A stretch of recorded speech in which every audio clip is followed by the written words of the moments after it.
오늘은 84번, 84번째 파라샤 공부하죠. 레위기 13장 29절에서 59절이고요. 의외로 짧은 본문이라서 의외로 되게 중요한 것 같은데 의외로 굉장히 뭐지? 하는 내용이에요. 뭐 문둥병 소위 박균, 뭐 백선, 뭐 이런 심지어 옷이나 이런 것에 걸렸을 때, 병에 걸렸을 때 쉽게 제사장은 진단해라. 이게 뭐 이렇게 중요하지 싶은 거죠. 그래서 오늘 제목이 영적 죽음의 유비로서 우리의 질병은 영적인 죽음을 상징하는 거다. 그랬을 때 어떻게 대처해야 하는가? 그래서 제사장이 와서 진단하고 처방해야 하고 제사장을 통하여서 치유받아야 한다. 요 그림, 요 유비예요. 요 그림이 되게 중요하죠. 한번 본문을 공부해 보도록 하십시다. 이번 주 샤바스에는 짜랏, 문둥병으로 되어 있지만 악성 피부병이나 피부 질환, 그리고 의복이나 가죽 제품에 분명하게 발생한 것에 대한 규정들을 포함하여 따츠리아 부분에 대한 것이 계속된다. 피부병에 대한 것이 계속된다. 본문에서 레프로시, 문둥병, 나병이라고 되어 있지만 말씀드린 것처럼 알렉산더가 인도에서 질병을 옮겨왔다고 공식적인 것이 알려지기 전까지 유럽, 특히 중분동 지방에서는 팔레스타인 지방에서는 나병 자체가 알려져 있지 않았죠. 있을 수도 있지만은 알려져 있지는 않았죠. 인도가 발원됐다고 보는 거죠. 지금까지는. 그래서 오늘날 이 질병, 이 나트리아, 이 짜랏이 무슨 질병인지 오늘날 정리하겠어요. 뭐라고 정의한지는 정확히 알 수 없어요. 그러나 만약 우리가 죄가 어떻게 영혼을 감염시키는지에 대한 실증으로서 유비로서 그림자로서 사라스에 관련하여 영적으로 적용한다면 우리는 이 본문에서 많은 명백한 교훈들을 얻을 수 있다. 그래서 오늘은 토라 포션의 본문 자체가 소위 영적, 육적, 소위 그리고 은유적인 것, 알레고리칼한 해석들에 대해서 아주 그걸 적용하고 있는 거예요. 그래서 단순하게 모든 질병은 영적이고 모든 질병은 죄에 근원하고 있고 모든 질병은 악하고 모든 질병은 마귀가 한 거다. 죄 때문이다. 그런 걸 말하는 게 전혀 아니라 오늘 본문에 질병 그리고 제사장을 통한 치유 요 그림을 통하여 주는 메시지가 있는 거죠. 그래서 성경에서는 질병은 죽음을 상징해요. 모든 병은 죽음을 상징해요. 그래서 성경은 모든 질병은 치유되어야 된다는 것을 전제로 상정하고 있어요. 그래서 이거를 우리가 악용하면 치유사역 한답시고 김기동 제가 옛날에 교구 사역했던 영등포에 가면 김기동 목사가 세운 그 교회 큰 교회가 있어요. 얼마 전에 이단으로 지킨 그 양반은 감기가 들도 귀신이에요. 가다가 넘어져도 귀신이 그랬어요. 콧물만 나와도 귀신이 그랬어요. 그 양반은 병만 걸리면 교회 가가지고 목사한테 안수기도 받아야 돼. 그러니까 몇 번 하고 나면 제가 그 교구 영등포 마포 영등포 교구를 담당했을 때 영등포로 가면 그 교회로 옮겼다가 다시 돌아오는 분들이 되게 많았어요. 십몇 년 전에 옮겼다가 대부분 전 재산 다 탕진하죠. 그래서 병이 걸려도 귀신, 넘어져도 귀신, 실직해도 귀신, 실현당해도 귀신, 사업 실패해도 귀신. 전부 다 축사사예요. 악하죠, 아주. 악용. 하나님 말씀, 이런 오늘 본문, 병이 걸리면 죽음에 연관되어 있으니까 치유받아야 된다. 즉, 예수님의 보혈로 우리는 구원받아야 된다. 여기에 대한 그림의 질병으로 주어졌는데, 모든 질병을 그냥 다 이런 영적, 소위 영적 해가지고. 그래서 오늘 영적인 거가 육적인 것을 오히려 가장 보여주죠. 육적인 것은 영적에서 그림자다. 한면으로 맞거든요. 왜냐하면 그럼 반대로 보세요. 그림자의 실체는 내 몸이 실체라면 그림자가 있죠. 그런데 그림자에는 뭐가 튀어나와 있는데 내 몸에는 안 튀어나와 있어. 어떻게 되는 거예요? 아닌 거죠. 그림자와 실체는 하나인 거예요. 하나. 영적인과 육적인 것은 하나인 거예요. 하나님과 영이신 하나님과 육이신 하나님은 하나인 거예요. 진짜 영은 진짜 육인 거고 진짜 사람은 진짜 하나님인 거예요. 육과 영은 뗄 수가 없어요. 그래서 그런데 오늘 본문은 하나를 포인트를 포커스를 맞추고 있죠. 죽음에 대해서는 반드시 우리는 구원받아야 한다. 그런데 제사장의 진단이 있어야 한다. 즉 예수님의 중재를 말하고 있죠. 그러면서 첫 번째 질병은 대개 전염성이다 말하고 있어요. 그러므로 전체 유익을 위해 감염된 사람은 격리되어진다. 말씀드린 것처럼 짜랏은 차라리 전염병은 아니에요. 우리가 보통 문둥병은 제가 신학교 입학해서 군대 가기 전에 방학 때마다 2번 방학했지만 전도여행을 떠났거든요. 첫 번째 여름에 정말 더울 때 친구들하고 30명 그때 동아리를 구성해가지고 밀양 쪽으로 이제 전도여행을 떠났어요. 이제 그 당시 CC제 유행했던 거지 전도여행. 그래서 돈 10원 가기 전에 그때는 휴대폰이 없을 시대니까 모든 지갑을 다 우리 리더가 모아서 가방에 집어넣고 돈 10원도 없이 걸어서 출발하는 거예요, 신학교에서. 그래서 오늘 당장 먹어야 될 음식이 없고 어디로 가야 될지 몰라. 그냥 순간에 거기 서서 어디로 갈까요? 밀양으로 가라. 그래서 걸어가는 거야. 하정을 걸어가다가 배고파가지고 이러고 거지처럼 이러고 있으면 지나가다 누가 요거트 한 병 사주고 뭐 정말 그랬어요. 그리고 3박 4일인가 4박 5일인가를 밀양 전투를 도우는데 가다 중간에 그 나병 환자촌이 있었어요. 옛날에 군데 있었죠. 그 영천 쪽에 있었고 밀양 쪽에 있었는데 나병 환자를 지나가야 되는데 우리는 기진맥진에 있어요. 만나서 이제 교회가 있으면 들어가서 밭 좀 주세요, 물 좀 주세요. 그러고서 이제 인형극 준비한 걸 가지고 동네를 초청해가지고 전도 집회하고 또 재워주면 자고 안 재워주면 가다 길에서 자고 그러고다 보면 이제 그렇게 했는데 기억나는 게 너무 더워서 서벅서벅 걸어가고 있는데 이제 지쳐 굶고 해서 가는데 그 앞에 있는 마을이 있는데 그 마을이 가면 우리가 이제 교회 중심으로 가서 얻어먹어야 되는데 거기가 나병 환자촌이었어요. 다들 그때 초긴장했어요. 옮길까봐. 근데 그런 사회 속에 있는 그 나병 환자촌은 오늘날은 뭐 생존구역으로는 구별이 안 돼요. 가봐야 알지. 그분들 대부분 나병 환자들인데 대부분 음성 환자들이에요. 근데 전염성 없는데 가보면 뭐 눈이 하나 없고 막 얼굴 찌그러져 있고 손가락이 하나 빠져 있고 뭐 이런 분들 온몸이 막 으깨져 있고 이런 분들이 많죠. 근데 이제 우리가 갔을 때만 해도 이제 그런 분들은 연로하시고 그 자녀 손자 세대, 손자 세대는 완전 정상이고 자녀 세대는 좀 남아 있고 했던 것 같아요. 거기를 지나갈 때 우리가 막 4박 5일인가 3박 4일을 진짜 돈 10원 없이 30명 되는 사람이 하나님께서 주면 먹고 안 주면 굶는다고 전도만 한다고 그러고 갔다가 그렇게 다 각오하고 갔는데도 나병 환자촌을 가니까 다들 막 긴장을 해가지고 기도 엄청 했어요. 방문 기도하고 뭐 하나님 감염되지 않게 해주세요 그랬는데 나중에 코미디가 됐죠. 전염성이 없는 마을이었는데 질병은 전염성이다. 그래서 나병은 전염성이 강한데 우리 짜랏은 나병이 아닌 거죠. 그리고 전염되는 피부병도 있고 전염되지 않는 피부병도 있죠. 그런데 성경은 다 격리시켜요. 그래서 이것은 단순히 전염을 막기 위한 것도 있지만 그보다 더 궁극적으로 제2적으로 하나님 앞에 제사 드릴 때 참여할 수 있는지 부정하고 정한 것을 하기 위해서 우선 격리하죠. 어쨌든 격리가 되어졌습니다. 그래서 우리가 알 수 있는 것, 성서는 죄의 영향에 대해 많이 말합니다. 그래서 성경에서 병에 걸리면 무조건 격리해. 특히 피부병에 걸리면 격리해. 짜라스에 걸리면. 왜? 이거는 죄를 말하는 거예요. 죄는 전염성이 있다. 그리고 그것은 사실상 전문성을 갖고 있다. 그래서 모든 죄는 피부병처럼 전염성을 갖고 있기 때문에 격리해라. 이게 오늘 본문이 유비적으로 주는 진리예요. 격리해라. 시편 기자는 시편을 시작하면서 하나님의 복을 받은 사람은 자기 의지로 하나님의 의로운 기준 밖에서 살아가는 악인들과 밀접하게 교제하는 것을 삼가해야 한다고 경고하고 있습니다.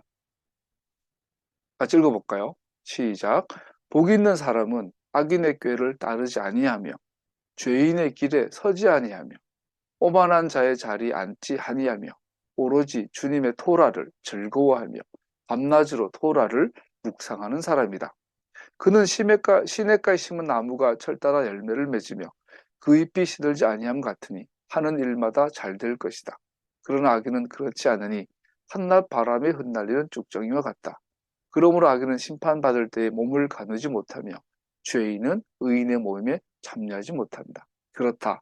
의인의 길은 주님께서 인정하시지만 악인의 길은 망할 것이다. 우리가 오멜개수 기간을 지나가고 있어요. 오늘 44일인가? 이제 다음 주에 이제 끝이 나죠. 우리 세 번째 오멜개수 카운팅을 시작한 것 같아요. 매일 모이는 거. 음, 세 번째 하면 첫 해는 제가 안동을 왔다 갔다 하면서 심지어 막 차 안에서 저기 막 막 단양 휴게소 구석진 곳에서 인도하고 막 그랬었어요. 경기 강주 고속도로 휴게소 구석에서 안동 내려가다가 9시가 되면 모여서 하고 그랬던 것 같아요. 작년에도 올해에 걸쳐서 하는데 제가 체감을 해요. 1년 365일 중에 50일을 구분해서 매일 모여서 하나님 말씀을 공부한다라는 것, 기도한다라는 것이 하나님께서 참 구별하신다, 받으신다라는 제가 개인적으로 체험을 해요. 원래도 그렇고. 이거를 365일 평생 지속을 하면 말들 오늘 토라 말씀대로 될 거야. 하는 것마다 복을 받을 것이다. 최소한 샤bat만이라도 구별한다면 샤bat만이라도 그 시간을 거룩하게 24시간을 구별하고 먹는 것을 입는 것을 돈도 안 쓰고 오락도 구하지 않고 오직 하나님 말씀을 묵상하고 하나님 말씀대로 선한 일을 행하려고 하고 하나님께 예배드리려고 샤bat 하루를 구별해도 우리의 인생은 많이 바뀔 거예요. 우리가 이걸 결단하지 못하기 때문에 예수님 믿음 신앙생활을 하면서도 이게 되는 거죠. 자, 그렇게 나아가기 전에 오늘 시편 1편에서는 분명히 말하고 있어요. 죄인하고 같이 다니지 마라. 오만한 사람하고 섞이고 어울리지 마라. 악인의 꾀를 흉내내지 말고 따르지 마라. 이게 신앙생활의 시작이죠. 그 사도행전 15장에도 보면 이방인들이 예수 믿는다는 것은 곧 회당을 출입한다는 것을 의미를 해요. 1세기 교회에서. 예수님을 영접하면 그 예수님을 영접했다는 사실은 곧 유대교의 한 종파로 인식됐다라는 거예요.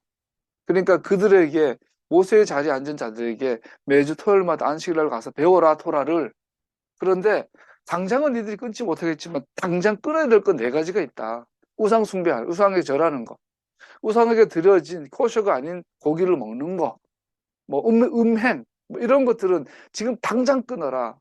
그러나 나머지들은 뭐 샤밧을 지킨다거나 절기를 지킨다거나 뭐 예배를 드린다거나 이런 것들은 매주 와서 조금씩 배워라 했다는 말이죠. 마찬가지로 우리가 하나님과 동기 신앙생활할 때 오늘 당장 끊어야 될 것이 있는 거예요. 예배드리고 기도하고 하나님과 동력하고 뭐 선교하고 뭐 하나님의 일을 기도로 의를 행하고 이런 걸 하기 전에 악인의 길을 따르지 않아야 돼요.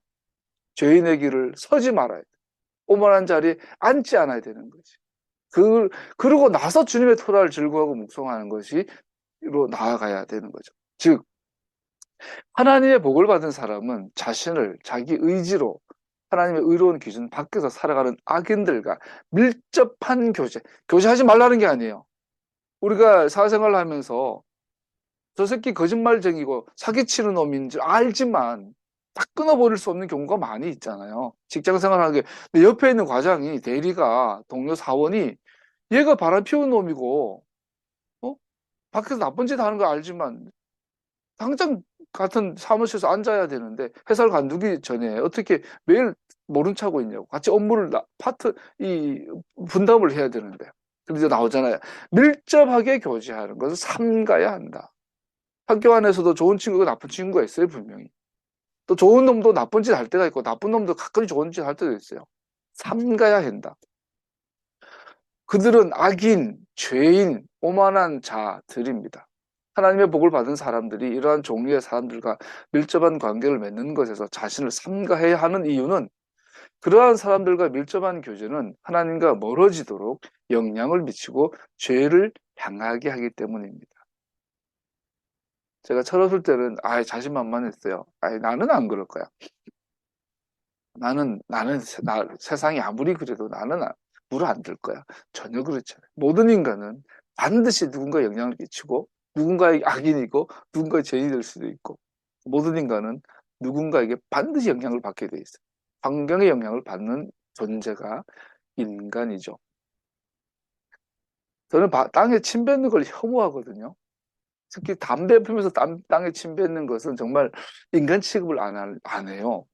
근데 복지관에 지금 2년째 근무를 했더니 이 직원들이 젊은 애들이나 나이 든 사람들이나 담배 피우는 사람들은 전부 다 가래를 뱉어.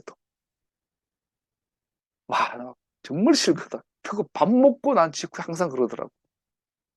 그런데 평소 같으면 아우 막 아예 상종을 안 할 텐데 동료야. 그러니까 가끔씩 같이 서 있기도 하고 길 가다가도 그래.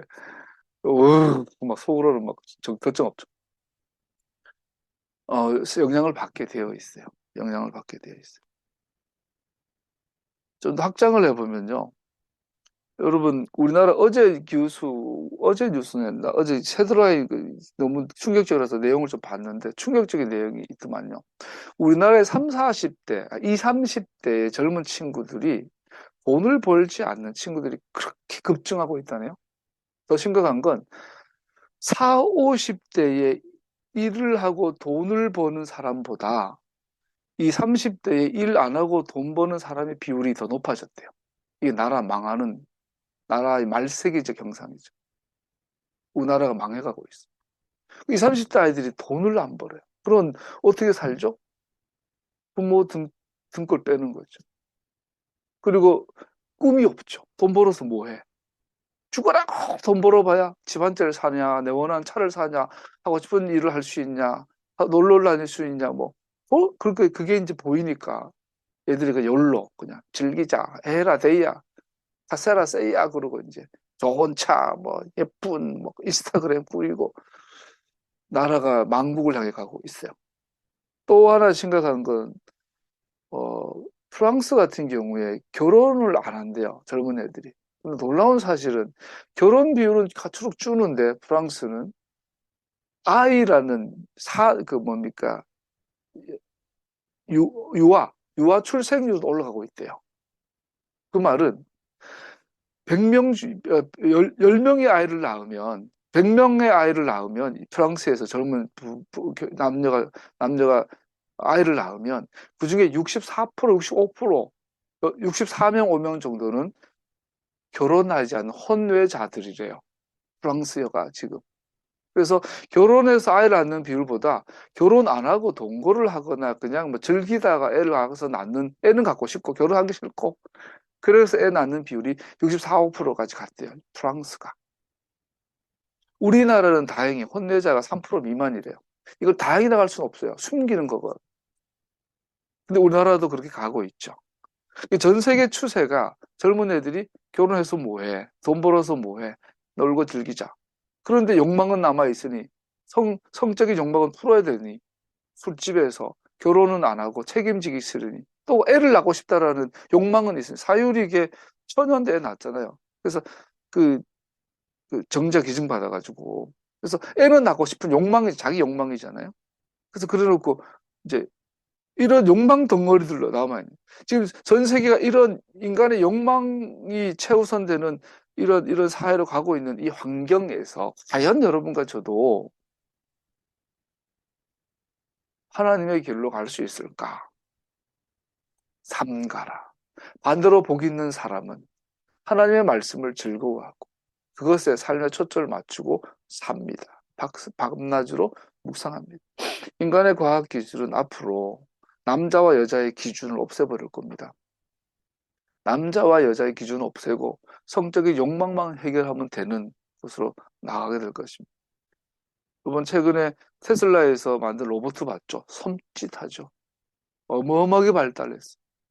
이제 로봇이 인간처럼 행동하는 것은 이제 얼마 안 남은 것 같아요.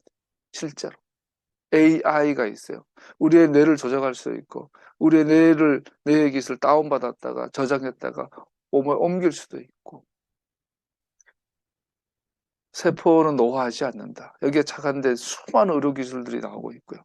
자, 앞으로는 상상하지 못할 만큼 우리의 환경은 하나님의 길과 먼 환경으로 가고 있습니다.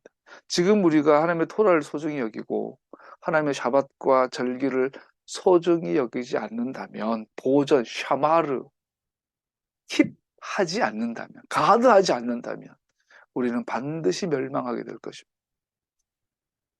하나건 지혜서 전체를 통해 우리가 관계를 맺는 친구들은 선하든 악하든 우리에게 영향을 미친다라는 것을 말하고 있습니다. 바울은 고린도 15장 33절에서 명확히 합니다. 같이 읽어봅시다. 속지 마십시오. 나쁜 동무가 좋은 습성을 망칩니다. 야고보도 이렇게 말하죠. 야고보 1장 27절에 같이 읽어보죠. 하나님 아버지께서 보시기에 깨끗하고 흠이 없는 경건은 고난을 겪고 있는 고아들과 가부들을 돌보아주며 자기를 지켜 새 속에 물들지 않게 하는 것입니다. 아까 프랑스의 그 가정의 한계, 우리나라의 인구 절벽, 또 노동 인구 감소, 그러면서 욕망은 남아있는 이런 환경, 이런 새 속에 물들지 않게 하는 것입니다. 보통 중인 고아와 가부를 찾아보라는 것은 이해하겠는데 왜 야고보는 세상에 물들지 않도록 하라라고 표현했을까요? 이것도 직설적으로. 헬라어 아스필로스, 물들지 않다. 아스필로스는 얼룩이 없는, 오점이 없는, 또한 점 없는 것으로 번역되었습니다. 사람은 오염체와의 밀접한 접촉으로 얼룩질 수가 있습니다. 물체이든 다른 사람이든 물리적인 것이든 영적인 것이든 생각이든 세상에 오염되지 않게 자신을 지키는 것은 오직 세상의 일과 뒤섞여지는 것에서 자신의 마음을 지키는 것에서만 가능합니다. 우리 에베소서, 빌립보서, 골로새서를 나누면서 하나님께서 우리 안에 선한 일을 시작하사 완성하실 것을 내가 확신합니다. 하나님의 성령이 그 영광으로 우리 안에 우리의 속사람을 강건케 하시기를 기도합니다. 같은 의미예요. 세상에 뒤섞여 자신의 마음을 지키는 것, 즉 모든 순간, 모든 상황, 모든 것에 하나님의 토라가 기준이 된 생각과 가치관과 사고방식을 가지고 살아가는 것. 그런데 오늘날 교회를 바라보니 여기도 순복음교회 이영훈 목사가 정광훈 목사 이단일 정광훈 씨를 빤스를 설교 시간이니까 정광훈 씨를 공개 지지한다고 했어요. 장경동 목사랑. 오늘날 교회 다니는 뭐 건강하다고 하는 분들이 또 뭐 내가 왜 거기서 거긴데 오늘날 기독교는 자기 자신을 지킬 힘이 없다고 저는 확신해요. 저는 그렇게 보여요. 여러분도 저도 뭐.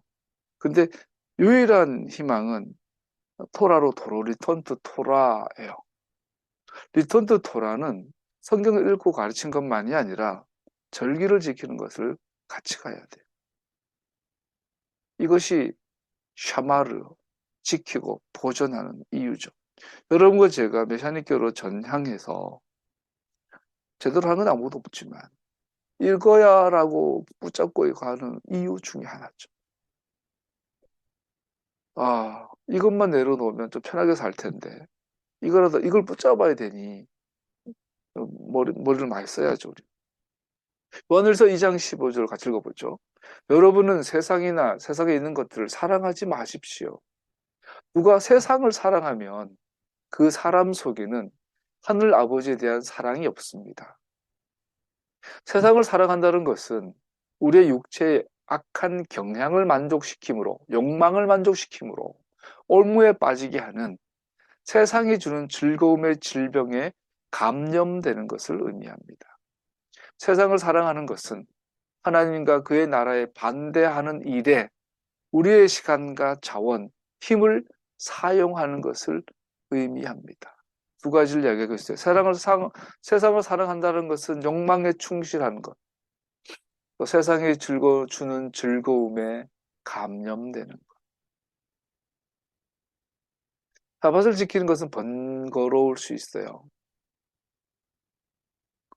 앞으로 윤석열 정권이 들어와서 69시간이라는 이런 이 살인 같은 정책을 이야기했다가 지금 부지부지 되고 있는데 어, 이재명 대표는 4.5일을 얘가 주 4.5일, 또 주 4일 근무.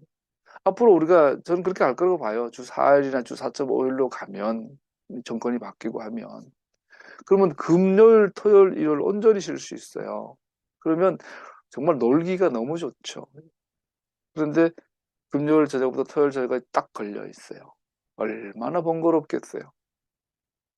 그러나 이것은 우리를 지키는 길이라고 분명히 말하고 있어요. 더 나아가 하나님 나라와 그의 나라에 반대되는 일에 우리의 시간과 자원, 힘을 사용하는 것을 의미합니다. 우리 영락교회 권사님들이, 명성교회 장로님들이, 온누리교회 장로님들이, 여의도 순복음교회 장로 권사님들이 용돈 쪽에서 얼마나 헌금을 열심히 해서 그 돈으로 태극기 집회를 얼마나 후원하는지요. 주선옥, 그 엄마 부대, 엄마, 권사. 이런 양반들, 정강훈 같은 한국 사회를 망치고 있는 일에 얼마나 열심인지요. 하나님 나라 일에 반대하는 일에 우리 권사님, 우리 집사님, 장로님들이 얼마나 열심인지요. 그래서 오늘 우리가 이 본문을 공부하면서 배우는 첫 번째 교훈은 죄는 전염병처럼 접촉을 통해서 퍼진다는 겁니다. 환경을 통해서 퍼진다는 겁니다. 영적인 영역에서 그것은 삶의 밀착을 통해 퍼집니다. 제사장은 우리가 병든 것인지 아닌지를 판단합니다. 오늘 본문이 준 두 번째 중요한 교훈은 그럼 이것이 질병인지 아닌지, 이것이 부정한지 아닌지를 판단하는 사람은 제사장이다. 우리 스스로 할 수 없다. 내가 생각하기에 감염된 개인이 나아가는 사람이 장로나 정치인, 왕이나 선지자가 아니라 제사장이라는 사실은 매우 흥미롭습니다.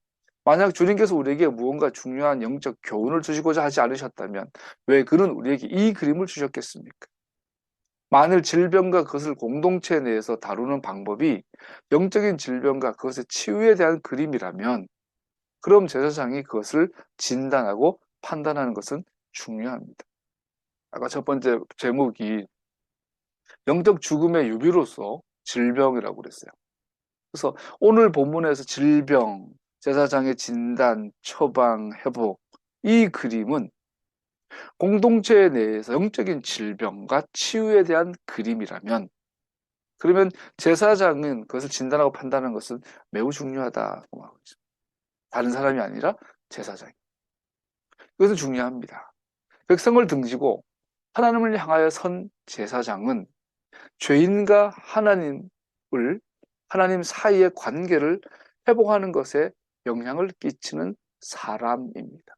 그런 죄에 대한 속죄를 이루고 죄인이 하나님과 화해하게 하는 희생의식을 통하여 이것을 행합니다. 질병은 죽음의 한 모양을 나타내며 그래서 궁극적으로는 살아계신 하나님을 대적하며 그 개인을 하나님으로부터 분리시키며 그로 다 함께 예배드린 것을 못하게 합니다. 성경이 정의하는 질병의 정의예요. 병은 죽음을 보여주고 있어요. 여러분, 우리가 사람은 뭐 80세 살다 90에 살던 120에 살던 다 병사죠. 사람은 늙어서 죽지 않아요. 병들어 죽죠. 100%죠. 뭐 암으로 죽나, 그냥 늙어서 그냥 기진이 다 해서 죽나. 결국 늙어서 죽는 게 아니라 병들어서 죽어요. 질병은 죽음의 한 모양입니다. 그래서 질병이 갖고 있는 의미는 궁극적으로 살아계신 하나님을 대적하는 것이며 그 개인을 하나님으로부터 분리시키는 겁니다. 그로 다 함께 예배드리는 것을 방해합니다. 그래서 예수님께서는 오셔서요, 요단강에서 내가 뭐라 그러죠? 회개하라 천국이 가까웠다 그래 놓고는 마태복음에 의하면 갑자기 병만 고쳐요, 병만. 그래서 사복음서를 전체 보면서 가끔씩 뜨악 할 때가 있어요. 병 고치러 오셨나? 예수님 그럼 의사하지. 병원 차리지. 병만 고쳐요. 어느 날은 설교만 해요, 예수님이. 그리고, 야, 메시아가 오셨는데 기껏 하는 게 질병 치유야. 보통 우리가 메시아가 오면 뭐 해야 됩니까? 국회에 입성해야지. 막 검사가 되든 변호사가 되든 의사가 되든 육사가 가지고 고위 군인이 되든 대학 교수가 되든 해가지고 정계 진출해가지고 국회의원도 하고 어디 뭐 지자체 단체장도 하고 싸가 총리도 하고 대통령이 되고 나 유엔 총장도 되고 이렇게 해야 세상을 치유하고 회복할 텐데 예수님 오셔서 기껏 한 거는 병자들 만나다 그것도 막 더러운 병자들 막 문둥병 막 이런 애들 귀신 들린 애들 침지지 흘리고 이런 애들 가난한 자들 중에 질병 들린 애들 찾아다니시고 그거 다 고친 것도 아니야. 꼴랑 예수님 평생에 몇 명 고쳤겠어요. 그거야. 그러니까 이거는 뭔가 예수님의 메시지죠. 깨달으라는 거죠. 그래서 예수님께 치유하신 그 모든 질병이 의미하는 바는 죽음이에요. 죽음. 하나님과의 분리. 즉 죽음. 즉 하나님과 분리를 해결하러 왔다. 그래서 오늘 제사장이 반드시 중간에 서서 진단해야 한 것은 예수님을 의미하죠. 그래서 우리는 우리의 세상을 진단하고 우리의 영적 상태를 진단하기 위해서는 기록된 토라와 예수님의 해석이 있어야 하는데 그게 다가 아니에요. 성령께서 내가 가면 보혜사 성령을 보내주는 것이 더 유익한데 왜? 그가 오셔서 내가 토라를 해석한 것을 너희들에게 생각나게 하시리라. 이해되게 해주겠다. 토라, 예수님, 성령. 이 하나가 되어져서 우리를 진단하고 처방하게 된다는 거예요. 이러한 분리에 대한 유일한 치료는 질병의 치유이며 미크베는 질병을 제거하는 것을 상징합니다. 영적인 관점에서 그러한 치료는 오직 제사장이 행하는 속죄와 화해 직무를 통해서만 가능합니다. 오직 예수, 오직 십자가. 우리 자신이 죄의 병을 치료할 수 있다는 어리석은 생각은 결코 하지 마십시다. 우리가 짊어지고 있는 영혼의 병은 죽음의 질병입니다. 우리의 치료는 메시아의 구속 사역입니다. 그의 제사장적인 속죄 사역과 중보 사역을 떠나 우리는 하나님과 회개할 길이 없습니다. 우리는 괜찮은 척 할 수 있으며 심지어 우리 자신의 치료가 효과가 있다고 스스로 확신할 수 있지만 그러나 어느 날 우리가 대제사장 앞에 섰을 때 그가 우리의 흐름을 살펴보실 때 만일 우리가 전부가 그의 사역으로 깨끗해지지 않았다면 그는 우리가 오염되었다고 선포할 것이고 우리는 부정자로서 그의 임재하심에서 쫓겨날 것입니다. 이것이 바로 그리스도의 심판대입니다. 우리는 또한 우리가 지금 여기서 죄를 어떻게 다룬지에 대하여 감히 실제적으로 적용할지도 모릅니다. 그러나 어느 날 궁극적으로 어느 날 되겠지만 오늘날 살아있는 지금 우리의 현재에서도 하나님은 진단하실 수 있죠. 누군가가 우리의 질병에 대하여 검사해야만 한다는 원리는 공동체의 필요성에 대한 예증입니다. 아까 말한 영적인가 육적인가 그림자와 실체에 대한 이 의미가 오늘 이런 본문을 말할 때 말하는 거예요. 누군가가 우리의 질병에 대하여 검사해야만 한다는 원리를 보여주고 싶은 거죠. 죄의 속임수는 죄에 오염된 사람은 그 증상을 인식하지 못한다는 것입니다. 이것이 우리 서로의 말에 귀를 기울여야만 하고 기꺼이 우리 자신을 하나님의 능력의 손 아래 겸손히 엎드려야만 하며 우리 자신이 그의 말씀을 자세히 공부해야만 하는 이유입니다. 세 가지를 말하고 있어요. 죄는 우리를 속입니다. 죄는 이것이 죄인 줄, 이것이 병인 줄 모르게 만들어요. 병들었는데 병든 줄 모르게 만들죠. 그런데 이걸 처방하고 진단하는 방법은 하나예요. 서로의 말에 귀를 기울여라. 두 번째, 기꺼이 하나님 앞에 겸손히 엎드려라. 세 번째, 그의 말씀을 자세하게 공부해라. 그래서 우리가 아까 말씀드린 우리 이 인간의 욕망이 지금 과거도 그렇고 현재도 그렇고 미래도 그렇고 인간의 사회는 특히 인간의 산업은 욕망이 최전선에 있죠. 인터넷이 왜 이렇게 발달했을까요? 원래 군사 목적으로 되어졌다가 인간의 욕망을 실현해 주니까. 그래서 인터넷 산업의 가장 선두의 가장 큰 산업이 섹스 산업이죠. 성 산업이죠. 그걸 채워주니까. 과학의 발달, 우주선이 날아가고, 막 우주를 가고, 빨리 달리고, 막 좋은 옷감도 우주복 같은 옷감도 만들어내고, 공기청정기, 뭐, 마이크로소프트, 그 뭡니까, 전자레인지, 뭐, 이 모든 인간의 문명의 이기들은 욕망을 실현하기 위해서 충실하다 보니 만들어진 것들이죠. 앞으로 인간의 욕망은 인간을 무궁무궁한 발전된 사회로 이끌어가게 될 거예요. 그렇게 됐을 때 우리는 그 환경에서 어떻게 이것이 죄인지, 이것이 어떻게 짜라신지 진단할 수 있는가? 서로 살펴보고 토라를 깊이 공부하고 하나님 앞에 겸손하게 해야 한다. 우리가 즐겁게 그 말씀을 우리의 삶에 적용하고 서로 주님께서 주신 기준에 부응하도록 격려할 때 우리는 우리 영혼의 병에 대해 정확한 진단을 할 수 있으며 깨끗하게 되는 방법을 발견하게 됩니다.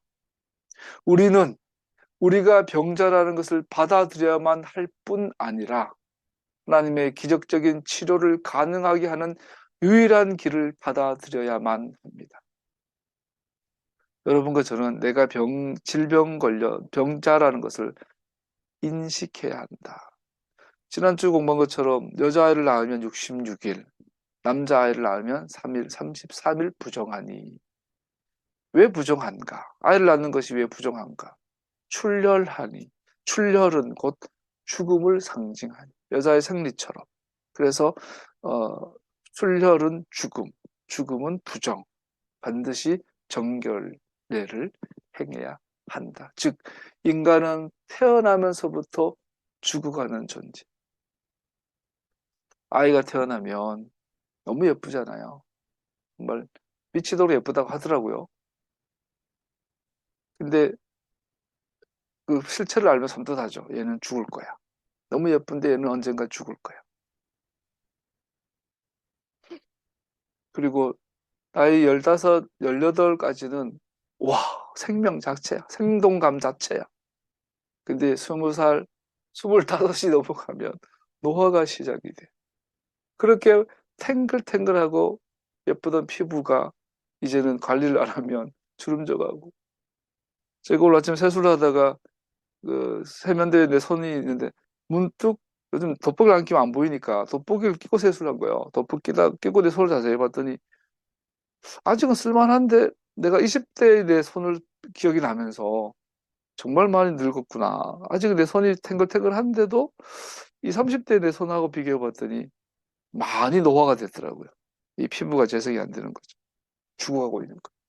우리 모든 사람은 죽어가고 있어요. 이게 나는 병에 들어 있구나. 하나님, 예수님의 진단과 처방이 없으면 나는 죽는구나. 영원토록 하나님과 격리되는구나. 이렇게 되죠. 하프타라, 아까 나아만 장군 이야기를 배웠습니다. 이 나아만 장군 이야기를 통해서 한 가지는 질병은 사람을 차별하지 않는다는 사실이며 하나님의 치유 역시 그렇다는 겁니다. 아무리 중요한 인물이라도 병에 걸릴 수 있고 아무리 가난한 사람이라도 하나님의 치유에 배제되지 않는다. 그 병은 그를 괴롭혔으며 부정함의 원인이었으며 그가 맡은 특권의 직무를 감당하기 어렵게 했다. 병은 가난한 자나 왕이나 똑같이 공격한다. 병은 차별을 알지 못한다. 마찬가지로 치료도 모든 사람에게 똑같다. 여기서 우리는 믿음과 겸손은 나란히 함께 간다는 것을 발견하게 됩니다. 왜냐하면 어떤 의미에서 믿음은 남자든 여자든 자신의 치료에 영향을 끼칠 수 없는 죄인의 일부라는 것을 온전하게 수용하는 것이기 때문입니다. 이것은 특별히 나아만처럼 힘과 권력을 가진 자에게는 더욱 겸손함입니다. 선지자의 처방은 어떤 마법 같은 의식이 아니라 겸손의 실행이었습니다. 나아만이 왔어요. 문 앞에 세워두고 종을 보내서 너는 요단강에 가서 목욕이나 7번 하고 가. 겸손하지 않았어요, 나아만은. 그러다가 나중에 너무 힘드니까 줄줄 짜면서 도와주세요. 그래서 해본 거죠. 해봤더니 치유가 됐더니 하나님은 이스라엘 하나님이다 고백하게 됐죠. 나아만은 더 나은 적합한 처방을 생각했지만 선지자는 들어주지 않았어요. 나만이 그러죠. 야, 그래도 내가 왔는데, 어? 와서 직접 만나서 안수하고 기도해 줄 줄 알았더니, 뭐 어때? 나한테 이럴 수 있어. 그러면서 그랬죠. 그는 자신을 겸손하게 해야만 했고, 하나님이 주시는 치료를 받기 위해 하나님의 방법에 스스로 복종해야 했습니다. 우리에게도 마찬가지입니다. 우리가 하나님의 용서를 받기를 원한다면, 우리는 반드시 하나님의 능력의 손 아래 자신을 낮추어야 합니다. 하지만 인간의 마음은 얼마나 교만하고 고집이 세기에 이것이 얼마나 어려운지요. 웃기죠. 하나님 앞에 우리가 겸손해지는 것이 너무나 당연한데 우리가 하나님 앞에 겸손해지는 것이 얼마나 어려운지요. 샤bat 지키자 그렇게 이런 호조 지키자 그럼 싫어. 토라 공부하고 지켜야 돼 이다. 우리가 사람이 하나님 앞에 어떻게 감히 교만할 수 있겠어요? 그런데 우리는 어쩌면 그렇게 겸손하기가 어려운지. 머리가 요만한 머리 속에 어제 일본에서 낚시하러 갔다가 곰한테 잡혀먹고 머리만 남았다고 하던데 이 머리가 요만한 내가 뭐 그렇게 대단하다고 하나님의 말씀이 이렇다는데 내 생각에는요 내 생각에는요 이러고 있는 거예요. 그러나 이것은 믿음의 바로 그 핵심입니다. 자신의 한계에 다다르고 그 모든 것은 하나님께 달려있다라는 인식. 영혼은 하나님 안에서 안식하기 원하고 이 안식을 떠나서 어디에도 치료가 없다는 것이 핵심입니다. 하나님께 복종하는 것 외에는 답이 없죠. 우리가 그잖아요. 요즘 가스라이팅 막 그러는데 목사님들이 나도 돌아보니 목회는 곧 가스라이팅이야. 얼마나 가스라이팅을 해놨는지 하나님께서 성경을 가지고 성경을 들이대는데 야 우리 목사님이 말이야 그랬는데 우리 목사님 그거 아니라던데 뉴터가 아니라 하던데 어? 뭐 그래요. 인간이 그렇게 웃기는 존재예요 보니까. 누가복음 읽었습니다. 5장 12절 15절에 보면 나면서부터 문둥병자를 고치는 이야기가 나오죠. 예수께서 어떤 동네에 계실 때 온몸에 나병이 든 사람이 찾아왔다. 그는 예수를 보고 얼굴 땅에 대고 엎드려 간청하였다. 주님 하시고자 하면 나를 깨끗게 해주실 수 있습니다. 사도들의 성서 본문에 예수께서 짜랏 환자를 치유하십니다. 주님께서 그를 만지십니다. 관례대로라면 이 짜랏에 걸린 사람을 만지면 안 되죠. 격리돼야 되는데 예수님이니까 만지죠.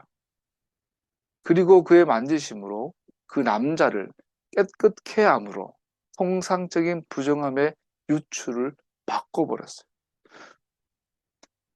짜랏에 걸린 사람을 만지면 만지는 자가 부정해져 버리는데 예수님이 만졌더니 이 짜랏이 부정이 사라져 버렸어요.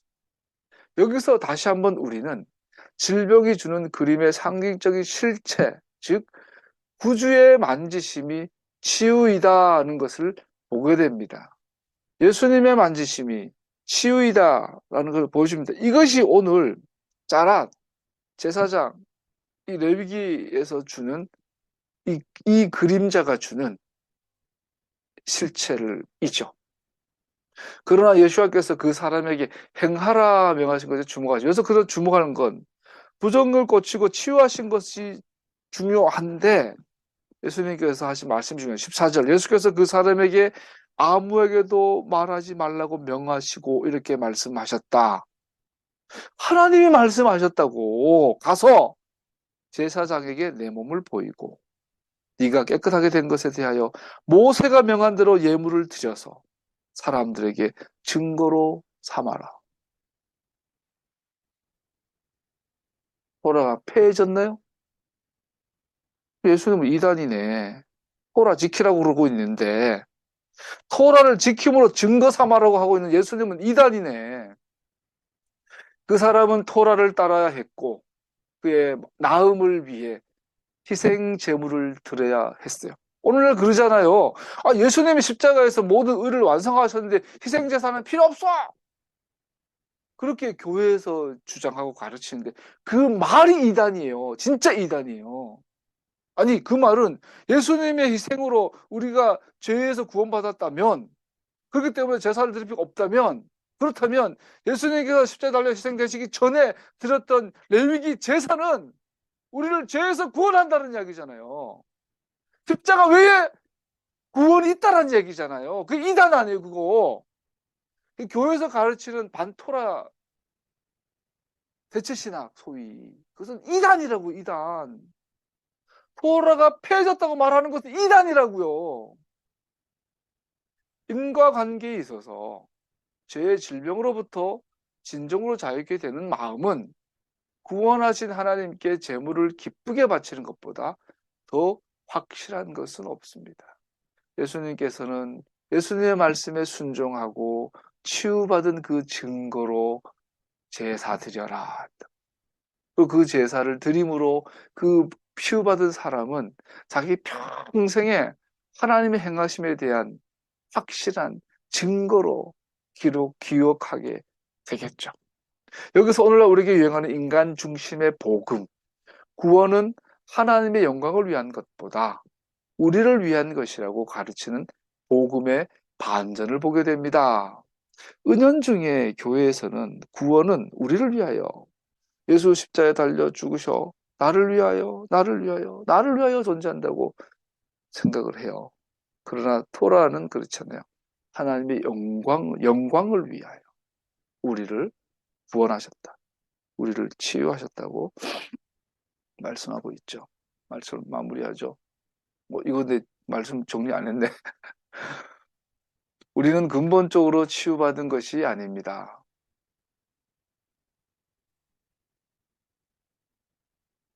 예?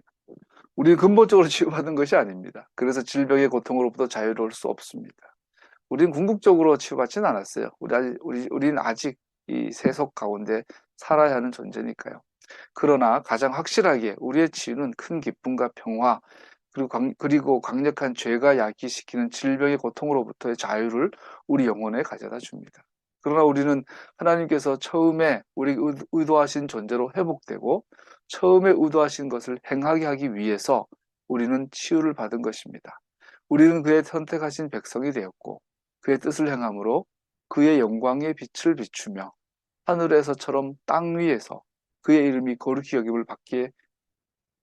여김이 받게 해야 합니다. 우리는 근본적으로 그 영광을 위하여 구원받았습니다. 그런 은혜를 받은 마음은 필연적으로 찬양과 감사의 제사를 드릴 것입니다. 사실 이것은 깨끗해진 죄의 억압에서 해방된 삶의 많은 증거들 중에 하나가 될 것입니다. 여러분과 저는 내 속에 하나님께서 선한 일을 시작하셨어요. 그 선한 일을 하나님께서 반드시 완성하실 거예요. 그러니까 오늘도 내일도 지치지 마시고 선한 일을 완성해 가시기를 축복합니다.